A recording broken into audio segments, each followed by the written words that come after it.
biggest problem that you're going to bump into with edibles is the overconsumption. And often it is an unintentional overconsumption.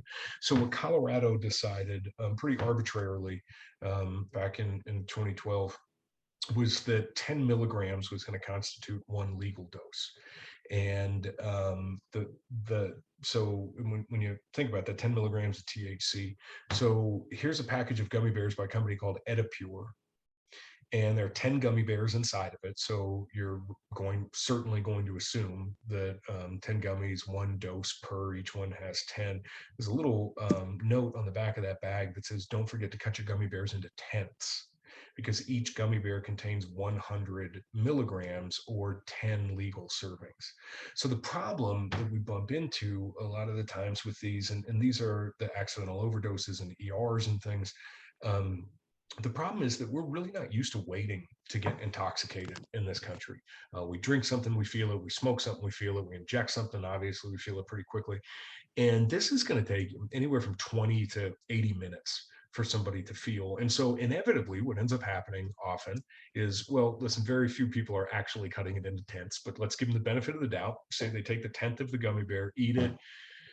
10 minutes later, they're like, okay, I'm not really feeling anything. Maybe I got the part of the gummy without any in. They eat the whole thing. Imagine that, eating an entire gummy bear. The next thing you know, they have consumed 10 legal servings. The next big problem that we've got with edibles is the concentration range of them. So those laws, when they were originally put together, the idea was simply in putting organic material into usually a baked good. And then, of course, we have these gigantically high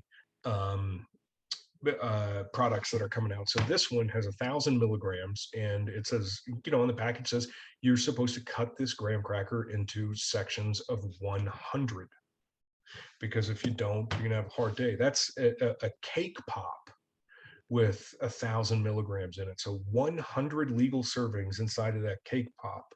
And on the wrapper, it says you're only supposed to eat 1/100th. We have THC infused condiments, hot sauce, ketchup, barbecue sauces, coffee, including cold coffee, K-brew coffee, K-cup coffee, THC infused lemonade, with THC infused hard candies, granola bars, ice cream. This is a speed strip. So this is mint or lemon flavored. It's sublingual. Just throw it in your mouth, put it under your tongue. You're good to go. This is a nasal mist. So again, like nobody's going to smell like they were just smoking. You can just squirt a little bit of THC quick up your nose. Here's a topical intoxicating version of THC. So this goes into your blood and gets you high. And it's applied topically. Here's a THC swallowable pill, suckers, THC tea, any kind of gummy you would ever want, facsimiles of other things. So this is obviously made to look like a Reese's, so you can walk around with it pretty easily. This is pot rocks. That's not a joke. That's real. That is a popping sour apple candy infused with THC, 100 milligrams of THC.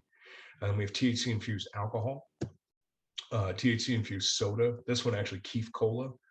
This is has 35 legal servings in it. If you can see up at the top on those soda cans or soda bottles, that lid is 1/35th, and it says that you're supposed to pour just a lid full and drink that.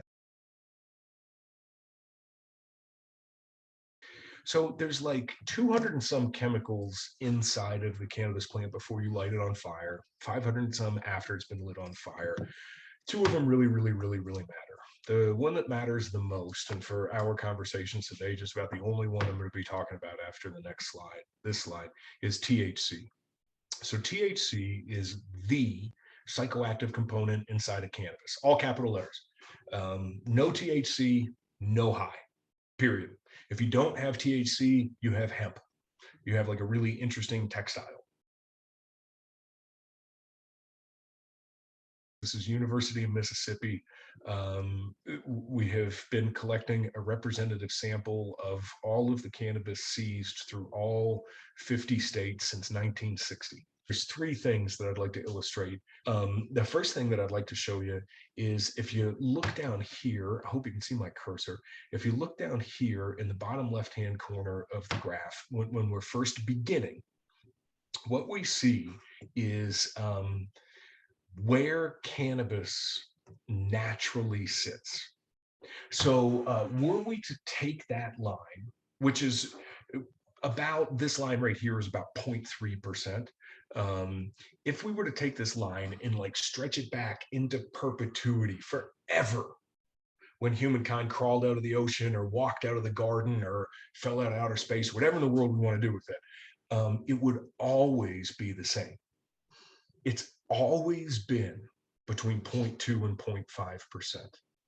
And the tough thing about that, if any of you have ever heard, a young person or a loved one tell you something like, "Well, it's natural. It's natural," and I love to agree with them, and I will even study this a little bit. I'm more than happy to discuss all of the great benefits and the important cultural and historical role that it played in so many different societies.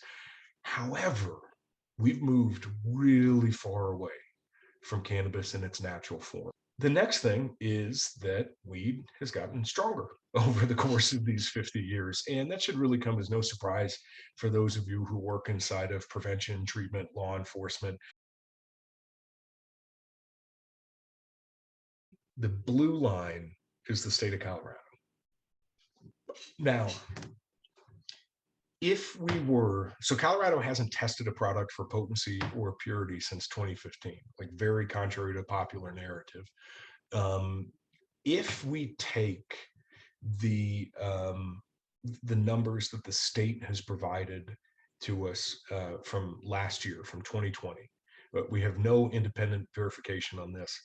But if we take that number, and hopefully we'll get it independently verified, we just don't have a lab in the state that's allowed to test it. This mark right now for 2020 would be at 63%. And I really, really hope that the magnitude of this is hitting you. When we allowed this plant to be turned into this manufactured and mass-produced drug, something changed dramatically. So I got sober when I was 18 years old back in Washington, D.C. June 15th of 1996 was the last time I've ever been intoxicated. Weed was a really big part of my story. I was a polysubstance abuser, so used everything. And the thing I would like to tell those of you, hopefully there's a couple of you in recovery on this call, and if not, I know you all know somebody, and many of you probably work with someone, is the game's changed quite a bit for us in recovery in regard to this particular substance. So if you're not familiar with this vernacular, you probably will be soon. For decades, there's been this idea of marijuana maintenance, we called it. So that's somebody who gets sober from their drug of choice, opiates, alcohol, amphetamines, whatever, but still uses cannabis as a way to kind of take that edge off. And for most of us inside of the recovery community, I certainly can't or would never want to speak for the entire recovery community, but for most of the people who I know inside of it, that was an idea that we always push back against, because we said, hey, recovery isn't just it's not just the absence of something.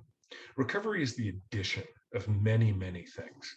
And it is the freedom and the joy to interact with the world as the world is. And if you still need to medicate, if you still need to check out a little bit, we're glad that you're not using your drug of choice, but we're sort of pursuing different things. Because for us, it's that pursuit of close connections with individuals and with a higher power that kind of drives.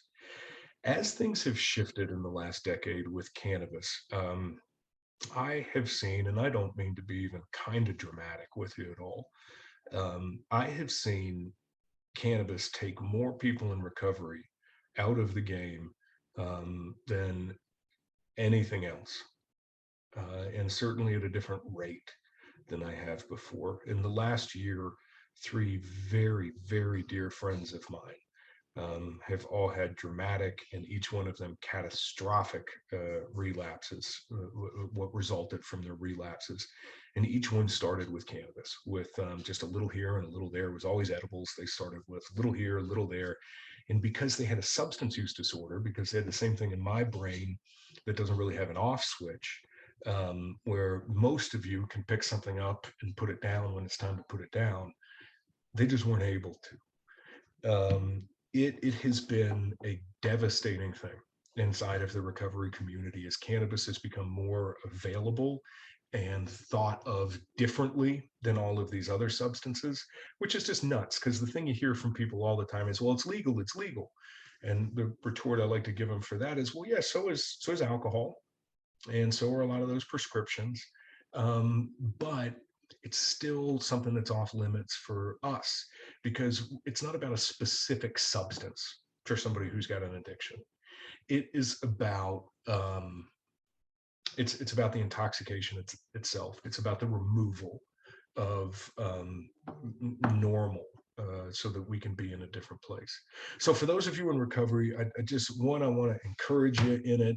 I know that it's tough and I know that it's a little harder. If you've got people in recovery who are around you, please, especially if you do choose to consume, as many of you know, there is no greater memory prompter than the sense of smell. And if you're smoking, kind of anywhere near around us, that sense of smell, even myself at 25 years, going downtown to just go get dinner with my family or going to the zoo or anywhere we go, because we smell it everywhere, it can be a real challenge.